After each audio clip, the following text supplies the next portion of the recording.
Welcome to episode 4 of BCC. Today's episode is The Future Belongs to Creators, but only if they survive the present. There are a couple of things that converged this week that led to this post-video podcast.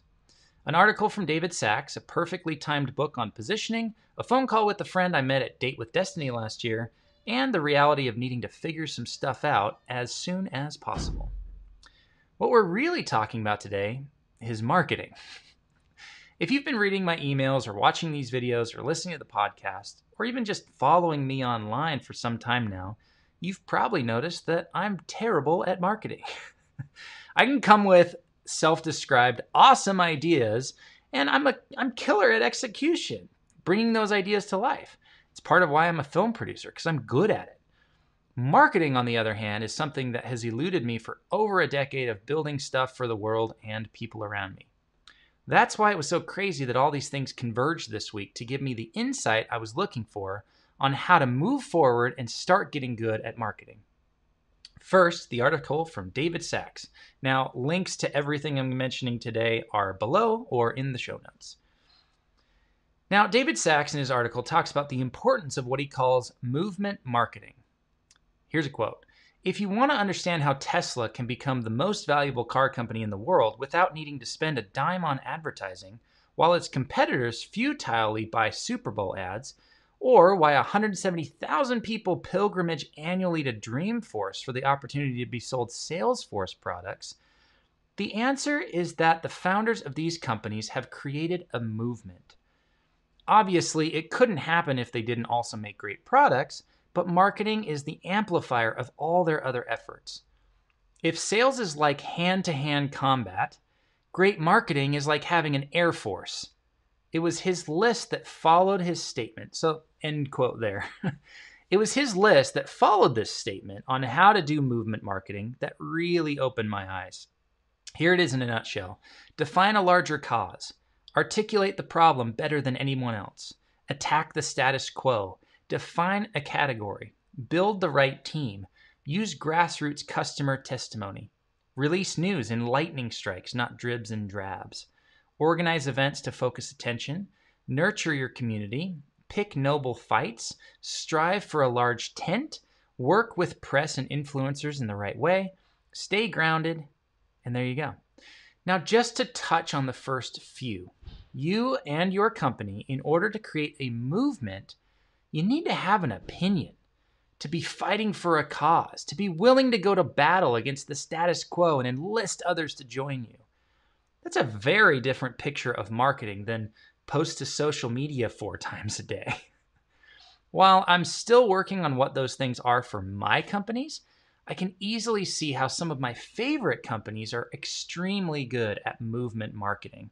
Look at Basecamp, Apple, Pixar, ConvertKit, Gumroad, etc.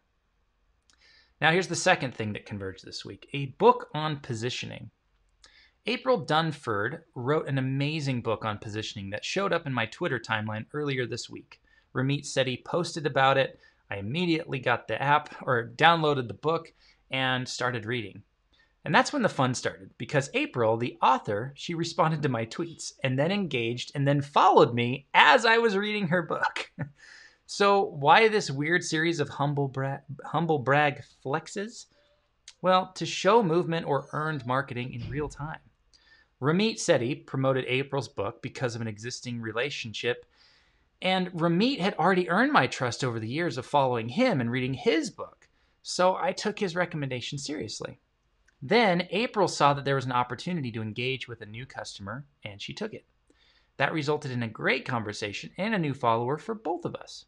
Crazy, right?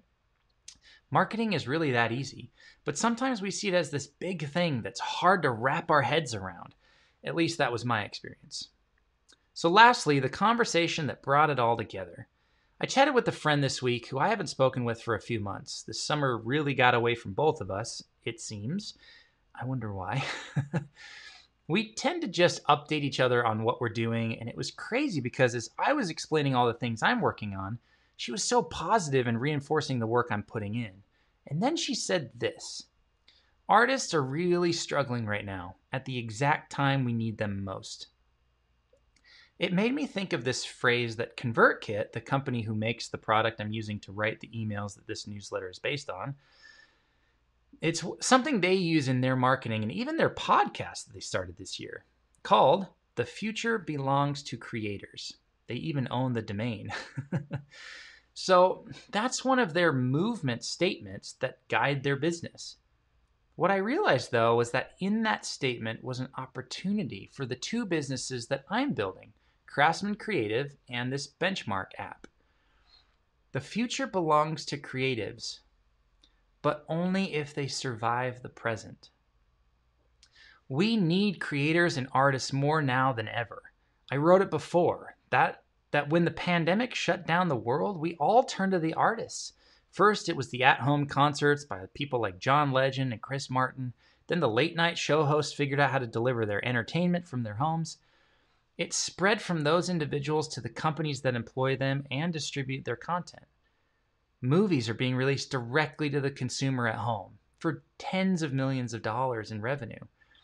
Music is being produced and sent out to fans without a tour supporting it. We need artists and creatives to live our lives to the fullest.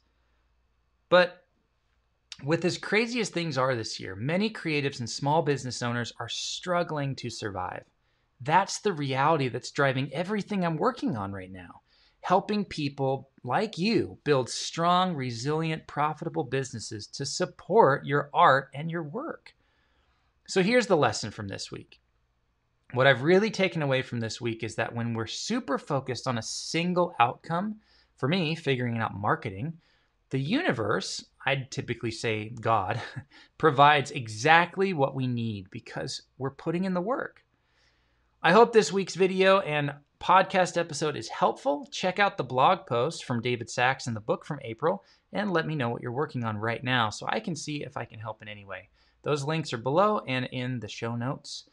And P.S., one thing I've put together to directly help artists and creators right now with their businesses is some free online training. That's initially I did it as a live training, but now we've recorded those and we've put them out. You can go to either craftsmancreative.co or benchmark.app, benchmark.app, and you can actually just put in your email and get that free training. You don't have to sign up for a course. You don't have to buy the app, but I'm hoping that you do either of those things as well. But go to either of those websites. The links are here and check them out. I think that free training is something that's really, really valuable. It was really well received by the people who did it live, and I would love to be able to send it to you as well. So go check that out. Thanks again for watching and listening to this episode, and we'll see you next week.